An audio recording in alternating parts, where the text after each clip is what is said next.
You heard Chris just mention a 4.4 earthquake just rattled off east of Augusta and into South Carolina tonight. It happened just before 10:30. The quake's epicenter actually was reported to be in Edgefield, South Carolina, or a couple of miles away from that. Now, that's about a 2.5-hour drive away from Macon. We received emails from viewers out in Gray and Millersville who say their home was rattling just a few hours ago, or just an hour ago, I should say. We'll bring in meteorologist Chris Simmons a little bit, and you can see a little right there on the map, right there where that yellow dot is, right where the epicenter of that earthquake was. Like I said, it was in Edgefield, South Carolina, not too far from Augusta, and about a 2.5-hour drive away from Macon. We're going to bring in meteorologist Chris Simmons to talk about this. Chris, these things don't happen here. We just went through a snowstorm, now an earthquake. I know, believe it or not, I was reading, doing a little research.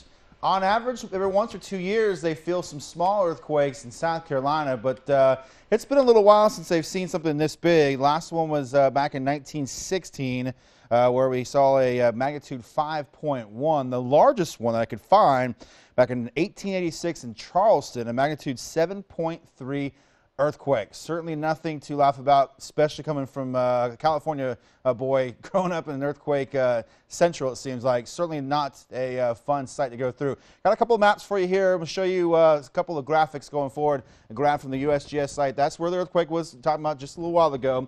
Again, just northwest of Augusta, kind of pushed out there from all directions, especially towards the east and southeast. This is what they call the shake map, which it was a 5 on there, so it's generally a moderate kind of shaking with very light damage in some aspects. Again, one thing is interesting to note, and I didn't really know this until doing a little research here, most earthquakes east of the Rockies are pretty shallow in nature. This one was only about 2.9 miles deep, and I know it sounds like a large number, and it is, but thinking out west, some of these things are 20 and 30 miles deep. So here's another map.